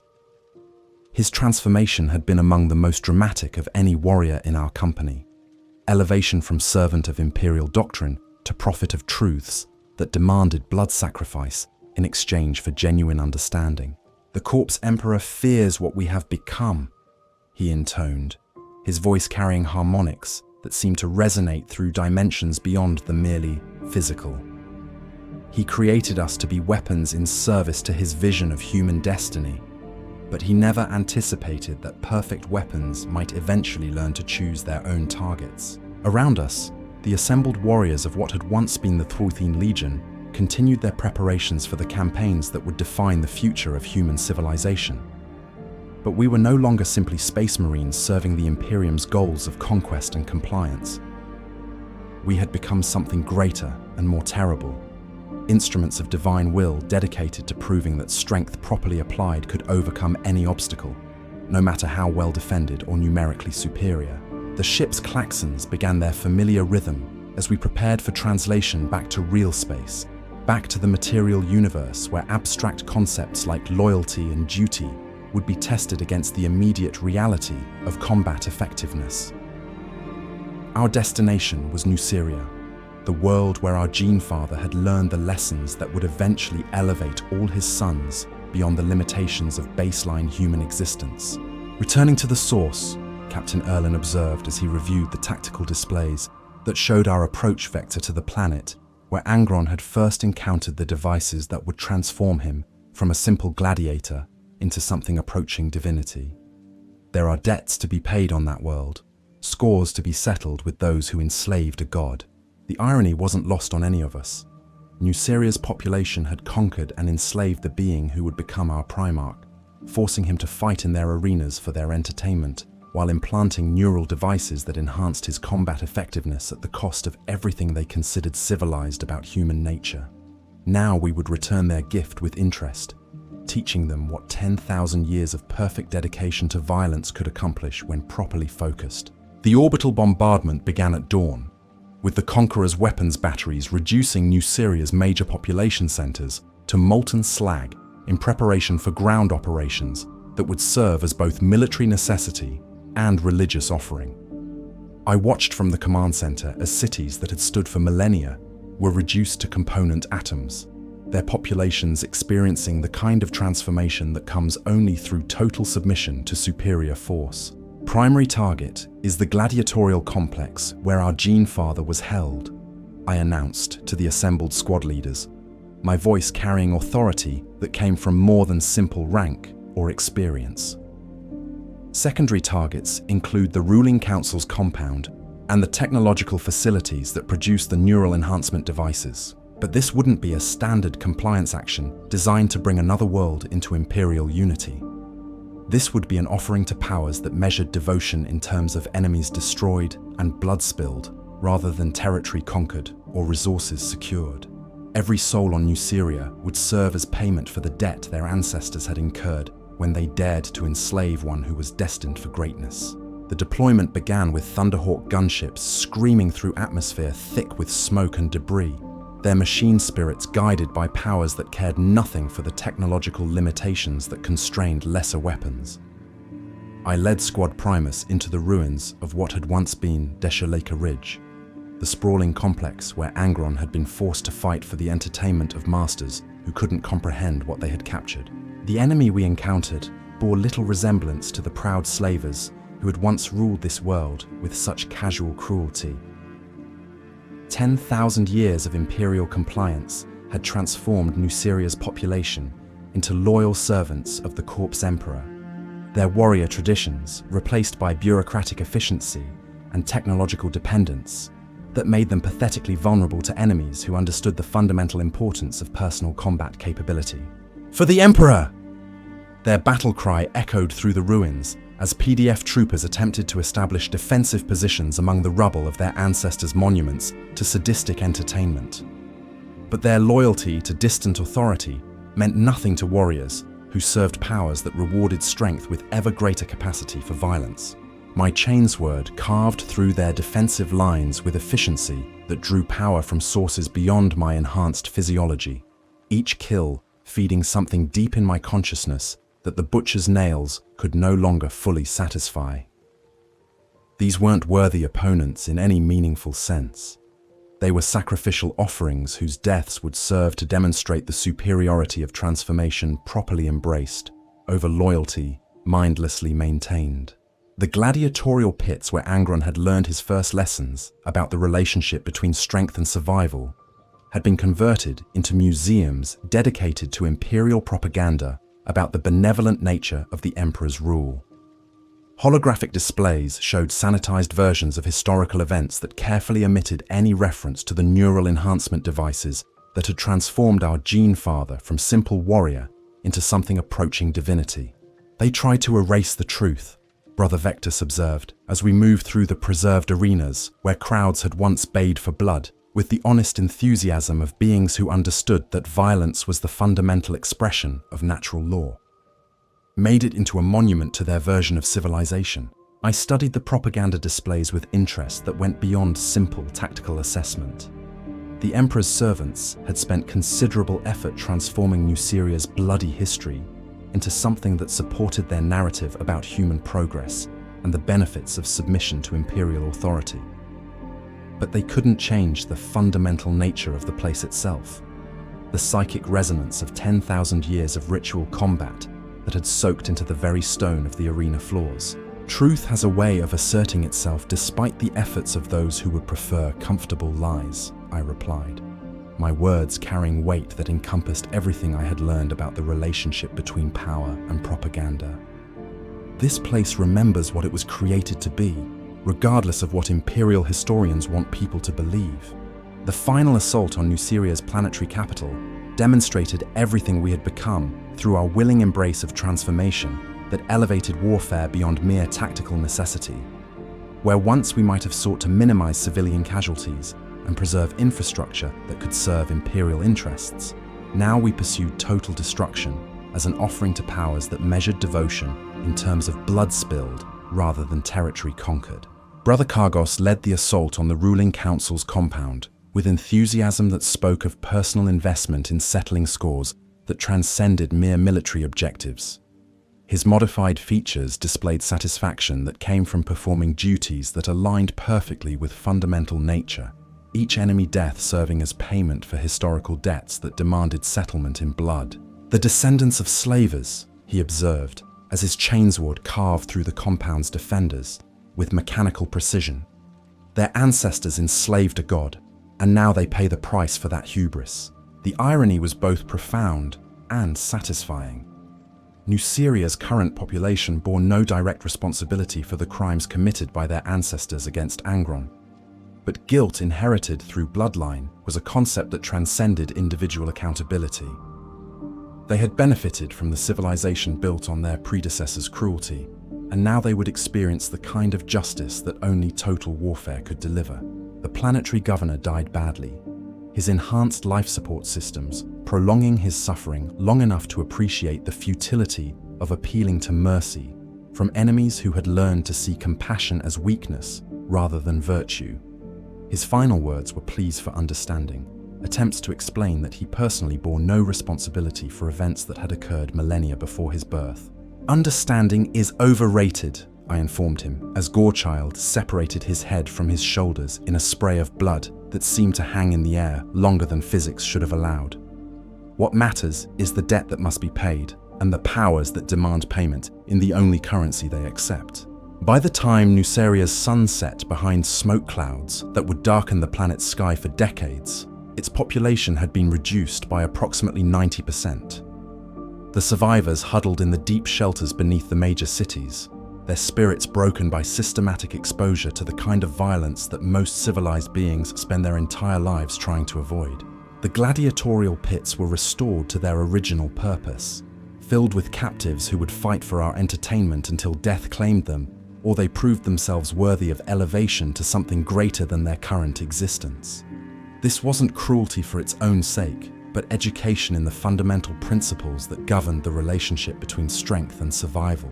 I stood in the arena where Angron had first learned the lessons that would eventually transform him from slave to god, my enhanced senses processing the psychic resonance of 10,000 years of ritual combat that had prepared this place to serve as a temple to powers that understood the importance of warfare.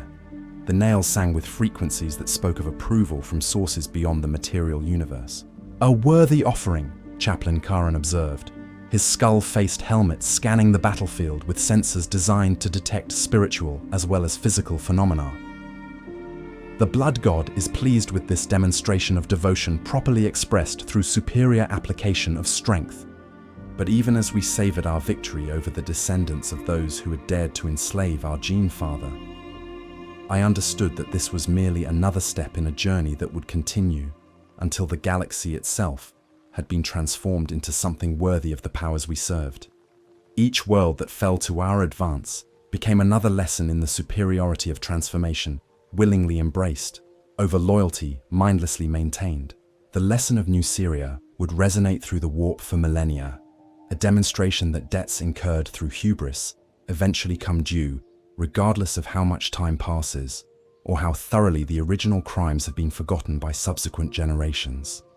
Strength properly applied could overcome any defense, settle any score, and deliver any judgment that divine justice demanded. Chapter 8. Eternal War. 10,000 years have passed since the flames of Istvan consumed the last vestiges of my loyalty to the Corpse Emperor, and still the galaxy burns with the fury of gods who demand blood sacrifice in exchange for divine favor. I stand now in the command center of the Conqueror, watching tactical displays that show the positions of enemy forces arrayed against us in a battle that will determine the fate of yet another imperial world whose population has forgotten the lessons that only total war can teach. The scars of my transformation run deeper than the modifications visible on my enhanced physiology. Where once the butcher's nails had seemed like a burden imposed by necessity, they now serve as conduits that connect my consciousness directly to the fundamental forces that govern the nature of existence. Each pulse of artificial aggression carries information that bypasses rational thought, delivering truths that the Emperor's servants spent millennia trying to suppress. Another glorious day in service to the Blood God, Captain Erlin observes. his modified features bearing decorations that speak of 10 millennia spent in pursuit of perfect violence. His transformation has been more dramatic than most. Elevation beyond simple chaos space marine into something that exists partially outside normal space-time. When he speaks, reality itself seems to listen. Around us, the assembled warriors of Khârn's eternal hunt prepare for battle with the methodical precision of veterans who have spent 10,000 years perfecting the art of systematic slaughter. Their power armor bears trophies taken from enemies across 100 star systems, each skull and bone fragment representing another lesson learned in the endless pursuit of strength. Intelligence reports suggest significant Imperial Guard presence, Brother Khârn reports, his voice carrying harmonics that speak of direct communion with powers that measure devotion in terms of enemies destroyed rather than simple obedience. Approximately 50 regiments supported by armor and air assets. Orbital defenses include defense platforms that could pose a moderate threat to our approach. The numbers should concern me. Standard tactical doctrine would require careful planning and precise coordination to overcome such formidable defenses with minimal casualties. But 10,000 years of service to the Blood God has taught me that strength properly applied can overcome any obstacle, no matter how well prepared or numerically superior. Khârn cares not from whence the blood flows, I reply, the ancient axiom carrying weight that encompasses everything I have learned about the nature of warfare, elevated beyond mere tactical necessity. These defenders will serve as offerings to powers that reward strength above all other virtues, whether they understand their role or not. The Conqueror shudders as its ancient engines push the massive vessel through space toward our objective, Cadia, the fortress world that has stood as a monument to imperial defiance for 10 millennia. But this time will be different. This time we carry weapons and allies that the defenders cannot possibly comprehend, tools of destruction that operate according to principles that predate human understanding of physics. Through the viewports of the command center, I can see the other vessels of the 13th Black Crusade, ships belonging to legions that have learned the same lessons about the futility of serving powers that demand sacrifice without offering genuine reward in return. The Iron Warriors have brought their expertise in siege warfare, the Night Lords their knowledge of terror tactics, and the Alpha Legion their mastery of infiltration and misdirection. But it is the World Eaters who will lead the final assault, who will demonstrate what 10,000 years of perfect dedication to the Blood God can accomplish when properly focused on targets worthy of divine attention. We have become something beyond simple chaos space marines, instruments of supernatural destruction that exist to prove the superiority of strength over every other consideration. The enemy thinks their fortress is impregnable, observes Chaplain Khârn, his skull-faced helmet now bearing modifications that create permanent connections between his consciousness and the realm where Khârn holds court over an ocean of blood that stretches beyond every horizon. They believe their faith in the Corpse Emperor will sustain them against forces they cannot comprehend. His words carry the weight of prophecy supported by 10 millennia of evidence. Every imperial world that has stood against us has eventually fallen, not because of superior tactics or overwhelming numerical advantage, but because strength properly applied can overcome any defense that relies on concepts weaker than absolute commitment to violence. The first wave of the assault begins with orbital bombardment that reduces Cadia's outer defenses to molten slag, our weapons enhanced by demonic energies that allow them to operate according to principles beyond standard physics. Lance strikes tear through void shields that should have been impenetrable, while macro cannon shells detonate with force that seems to draw power from dimensions adjacent to real space. But it is the ground assault that truly demonstrates what we have become. Drop pods scream through atmosphere thick with smoke and psychic interference, their machine spirits guided by powers that care nothing for the technological limitations that constrain lesser weapons. I lead Squad Primus out of our transport into the ruins of what had once been Casa Gallon, its towering fortress walls now reduced to rubble that provides cover for defenders who still believe resistance is possible. The enemy we encounter bears all the signs of Imperial Guard training and equipment, but their tactical doctrine reveals fundamental misunderstandings about the nature of warfare when elevated beyond mere physical conflict. They fight with courage and determination, virtues that would be admirable if directed toward worthy goals. But their loyalty to the corpse emperor blinds them to truths that could elevate them beyond their current limitations. Blood for the blood god. The ancient war cry emerges from my throat with force that seems to draw power from sources beyond my enhanced vocal cords. Around me, my battle brothers take up the chant, their voices creating harmonic resonances that bypass normal auditory processing and speak directly to the fundamental forces that govern the nature of existence. My chainsword, Gorechild, drinks deeply of enemy blood as I carve through defensive positions with efficiency that borders on the supernatural. Each kill feeds something deep in my consciousness that the butcher's nails can no longer fully satisfy, a hunger that requires increasingly sophisticated expressions of violence to achieve even temporary satiation. The Khârn defenders fight well, I'll grant them that much, but their bravery cannot overcome the simple fact that they serve powers that demand sacrifice without offering genuine reward in return. The Emperor promises eternal glory for those who die in his service, but his throne room is decorated with the desiccated remains of sacrifices that brought him nothing more than continued existence as a barely living corpse. Khârn offers different rewards. Each skull claimed in his name becomes part of a throne that grows ever higher. Each drop of blood spilled in offering adds to an ocean that stretches beyond every horizon. The blood god measures devotion in terms of enemies destroyed, and in return grants power that allows his servants to destroy ever greater numbers of enemies in an endless cycle of perfect violence. As the battle for Khârn reaches its climax, with World Eater's forces carving through the final defensive lines that separate us from the fortress planet's heart, I find myself thinking about the young warrior who had first received the butcher's nails so many millennia ago.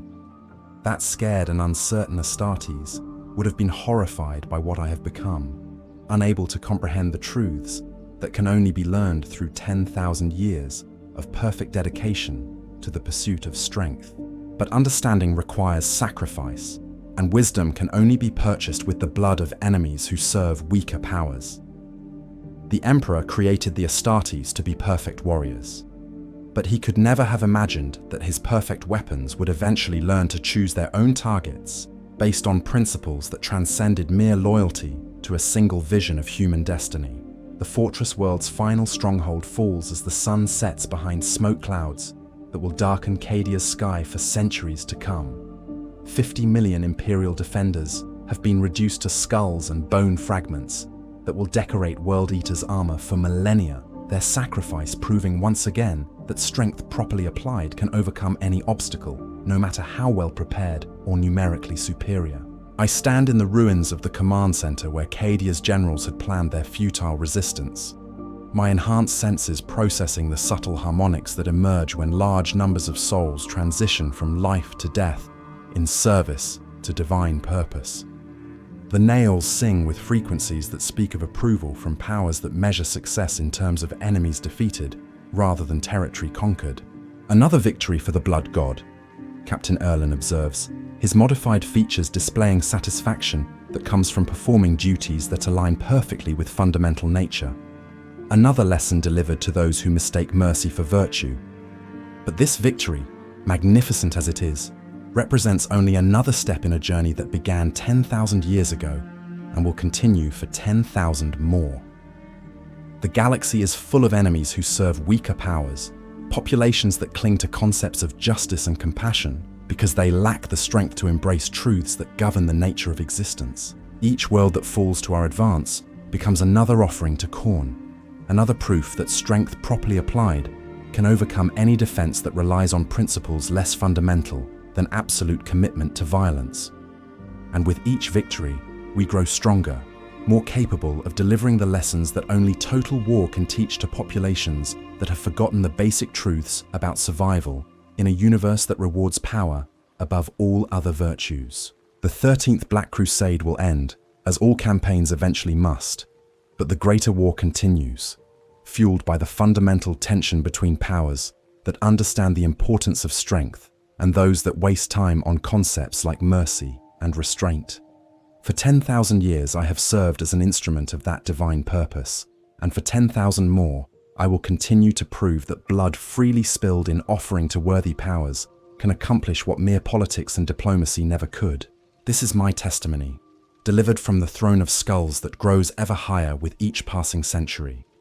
Let those who would understand the true nature of existence take note. Strength is the only virtue worth pursuing, and the blood god rewards those who embrace this truth with power beyond the comprehension of weaker souls. Blood for the blood god, skulls for the skull throne. And let the galaxy burn until all who dwell within it understand that these are the only truths worth knowing. The echoes of Cadia's fall reverberate through the warp like ripples in an ocean of blood, carrying news of our victory to every corner of the galaxy where the servants of the blood god ply their sacred trade. But even as we savor this triumph, I know that our work is far from complete. 10,000 years of warfare have taught me that each victory is merely a stepping stone toward greater conquests. Each skull claimed another offering to powers that demand ever-increasing demonstrations of devotion. I walk through the ruins of Casa Galan's primary command center, my enhanced senses processing the lingering psychic resonance of 50 million souls transitioning from life to death in service to divine purpose. The walls bear the scars of our assault, bolt craters and chain weapon gouges that tell the story of systematic slaughter, elevated to the level of religious experience. Every mark represents another lesson delivered to those who mistake mercy for virtue. The 13th Black Crusade exceeds even our most optimistic projections, reports Brother Vectus, his modified features bearing new additions that speak of divine favor earned through exceptional performance in close combat. Brass fixtures have been implanted along his skull's ridgeline, creating permanent connections between his consciousness and the realm where Khârn holds court over an ocean of spilled blood. Around us, World Eater's warriors continue the sacred work of claiming trophies from the fallen, each skull and bone fragment representing another proof of strength properly applied against enemies who served weaker powers. The process is methodical and ritualistic, guided by traditions that have been refined through 10 millennia of perfect dedication to the pursuit of violence. The Emperor's lapdogs fought well for slaves of a corpse, I observe, my words carrying the weight of professional assessment rather than mere mockery. Their tactical doctrine showed signs of evolution since our last major engagement. Someone has been teaching them lessons about warfare against chaos forces. This is a troubling development that requires careful consideration. Over the centuries, I have watched Imperial military doctrine adapt to counter the specific advantages that Chaos Space Marines bring to battle. Where once their forces relied on static defensive positions and overwhelming firepower, they now employ more fluid tactics that attempt to minimize the effectiveness of our enhanced close combat capabilities. Captain Erlen materializes from the smoke-shrouded ruins like a vision of divine wrath given physical form, his power armor bearing fresh modifications that speak of approval from powers beyond the material universe. His transformation over the past millennium has been particularly dramatic. Elevation beyond simple Chaos Space Marine into something that exists partially outside normal space-time. Intelligence reports indicate significant loyalist reinforcements en route to this sector, he announces, his voice carrying harmonics that seem to resonate through dimensions adjacent to real space. 3 full Space Marine chapters, supported by Imperial Navy assets that include at least 2 Emperor-class battleships. The numbers should concern any rational military commander. Standard tactical doctrine would suggest immediate withdrawal to avoid engagement with forces that possess overwhelming numerical superiority, backed by orbital support capabilities that could threaten even our enhanced vessels. But 10,000 years of service to the Blood God has taught me different lessons about the relationship between numerical advantage and actual combat effectiveness. How long until they arrive? I ask, already calculating the tactical opportunities that such reinforcements might provide for warriors dedicated to proving the superiority of strength over every other consideration. 72 hours, assuming standard warp transit times, Erlen replies, his scarred features displaying satisfaction that speaks of anticipation rather than concern. more than sufficient time to prepare appropriate welcomes for guests who've traveled so far to offer their skulls to Khârn's glory. The irony isn't lost on any of us. The Imperium's response to our victory demonstrates the fundamental weakness that has plagued their military doctrine since the days of the Great Crusade. They treat warfare as a problem to be solved through superior logistics and overwhelming force concentration, never understanding that true strength comes from embracing the fundamental nature of violence rather than attempting to minimize its impact through technological solutions. I move through the ruins of Cadia's greatest fortress, my enhanced senses detecting subtle changes in the psychic atmosphere that speak of transformation beyond mere physical destruction. The planet itself has been marked by our passage, its fundamental nature altered by exposure to energies that operate according to principles beyond standard physics. Future generations who walk these grounds will feel the echoes of what transpired here, the weight of divine judgment delivered through perfect application of strength. Brother Khârn emerges from the lower levels of the command complex, his modified features bearing expressions that speak of discoveries worthy of significant attention. Over the millennia, his transformation has progressed beyond simple Chaos Space Marine enhancement into something that serves as a conduit for knowledge that exists in the spaces between reality and nightmare. Found something interesting in the deep archives, he reports, his voice carrying certainties that emerge from sources beyond conscious reasoning. Documentation of a project codenamed Crimson Path appears to be an attempt to reverse engineer the principles behind our neural enhancement protocols. This revelation carries implications that extend far beyond simple intelligence gathering. For 10,000 years, the Imperium has struggled to understand how the traitor legions achieved the transformations that elevated us beyond the limitations of baseline Astartes physiology. Their attempts at replication have consistently failed because they approach the problem from the wrong direction, seeking technological solutions to what is fundamentally a spiritual transformation. They still don't understand, I observe with something that might be mistaken for pity if such emotions hadn't been carved away by the butcher's nails millennia ago. They think our strength comes from superior technology or advanced surgical techniques, never realizing that true power requires abandoning everything they hold sacred about human nature. The documentation that Khârn has discovered tells a familiar story. Imperial scientists and tech priests attempting to duplicate our capabilities through purely mechanical means, failing to grasp that the nails are merely conduits for transformation that must be embraced willingly by warriors, prepared to sacrifice everything they once considered important about their previous existence. Their test subjects all suffered complete psychological breakdown within days of implantation, Khârn continues, his words carrying amusement that speaks of divine irony properly appreciated. Apparently, loyalty to the Emperor creates mental pathways that are incompatible with the neural architecture required for true enhancement. This confirms what I have long suspected about the fundamental differences between our transformation and anything the Imperium could achieve through technological means alone. The Butcher's nails don't simply enhance aggression or improve combat performance. They serve as gateways to powers that demand total commitment from those who would receive their gifts. The Emperor created the Astartes to be perfect warriors, but his vision was limited by concepts of loyalty and duty that prevented him from understanding what perfection truly required. He wanted soldiers who would follow orders without question, weapons that could be directed against any target he deemed worthy of destruction. But weapons that can think for themselves eventually learn to choose their own targets based on principles that transcend mere obedience to authority.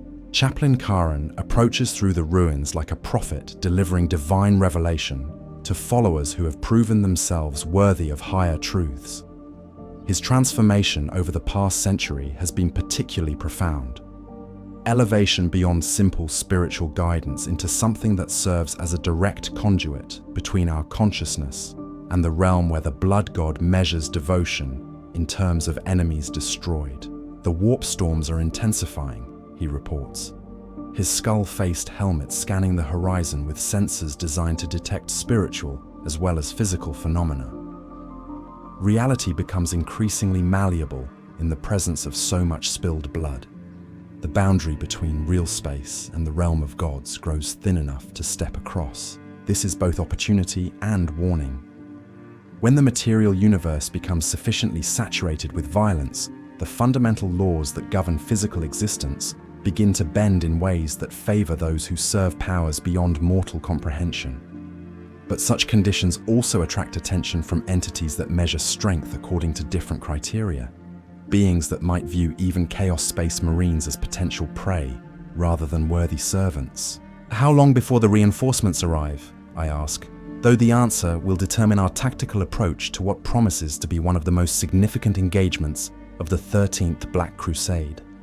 Long enough, Erlen replies with certainty, that speaks of divine guidance rather than simple tactical calculation. The Blood God has invested too much in this victory to allow it to be reversed by forces that serve weaker powers.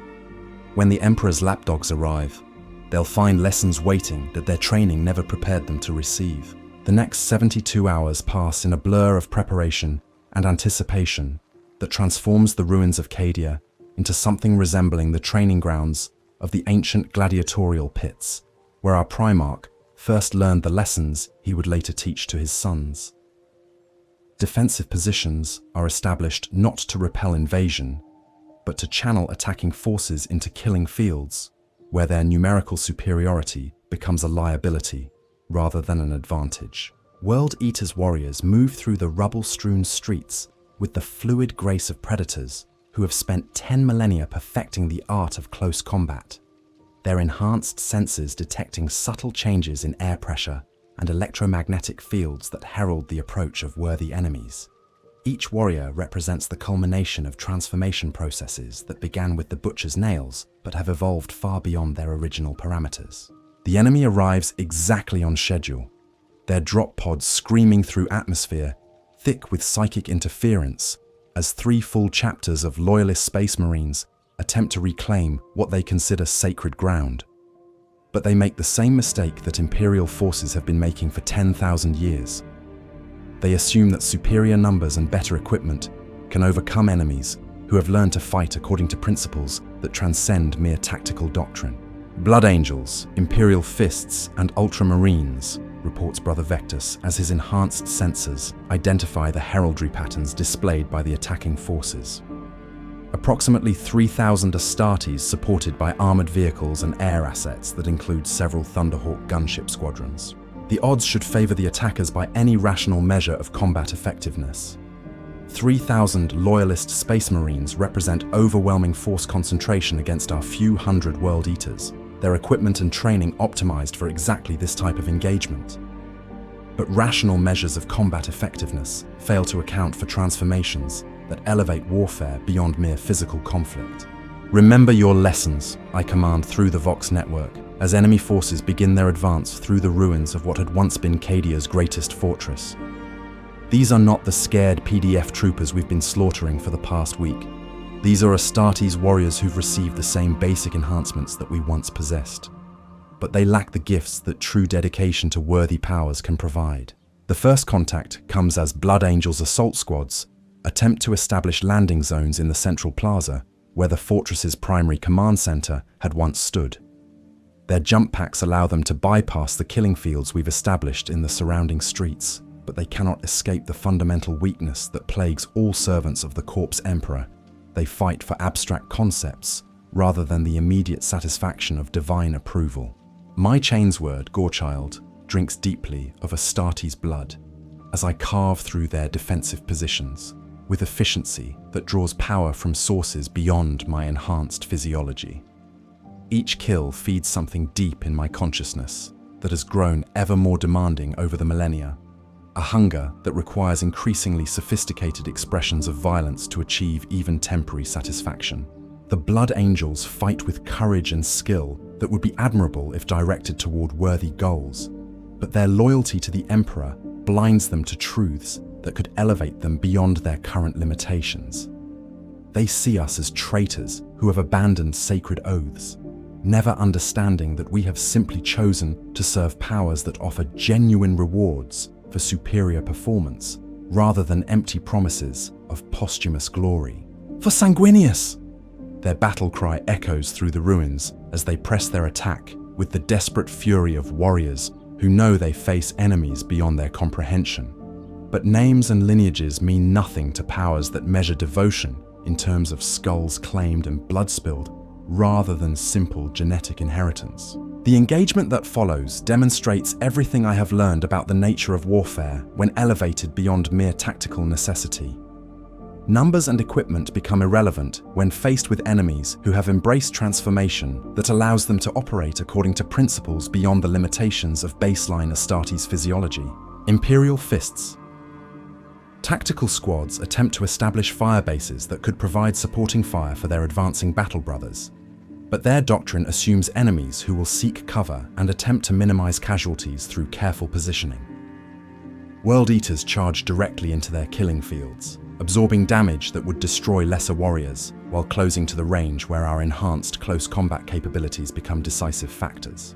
The Ultramarines deploy with textbook precision, their movements coordinated according to tactical doctrine that has been refined through 10,000 years of successful campaigning across the galaxy. But doctrine assumes rational enemies who share basic assumptions about the goals and methods of warfare. And we abandon such limitations when we learn to serve powers that demand blood sacrifice rather than simple territorial conquest. By the time the sun sets behind smoke clouds that will darken Cadia's sky for centuries to come, 3,000 loyalist space marines have been reduced to trophies that will decorate World Eaters' armor for millennia. Their sacrifice proves once again that strength properly applied can overcome any obstacle, no matter how well prepared or numerically superior. I stand in the ruins where the final engagement took place, my enhanced senses processing the psychic resonance of 3,000 Astartes souls transitioning from life to death in service to divine purpose. The nails sing with frequencies that speak of approval from powers that measure success in terms of enemies defeated rather than battles won or territory conquered. Another glorious victory for the Blood God, Captain Erlen observes, his modified features displaying satisfaction that comes from duties performed in perfect alignment with fundamental nature. Another lesson delivered to those who mistake technology for strength. But this victory, magnificent as it is, represents only another step in a journey that began 10,000 years ago, when we first learned to question the wisdom of serving powers that demanded sacrifice without offering genuine reward in return. The galaxy remains full of enemies who serve weaker powers, populations that cling to concepts of justice and compassion because they lack the courage to embrace truths that govern the nature of existence. Each world that falls to our advance becomes another offering to Khârn, another proof that transformation properly embraced can elevate warriors beyond the limitations imposed by loyalty to abstract concepts. And with each victory, we grow stronger, more capable of delivering the lessons that only total war can teach to populations that have forgotten the basic truths about survival in a universe that rewards power above all other virtues. The 13th Black Crusade will end eventually, as all campaigns must when their objectives have been achieved and their lessons delivered to audiences capable of understanding their significance. But the greater war continues, fueled by the fundamental tension between powers that understand the importance of strength and those that waste time on concepts like mercy and restraint. For 10,000 years, I have served as an instrument of that divine purpose, proving again and again that blood freely spilled in offering to worthy powers can accomplish what mere politics and diplomacy never could. And for 10,000 more, I will continue to demonstrate that strength is the only virtue worth pursuing in a galaxy that rewards those who embrace this truth with power beyond the comprehension of weaker souls.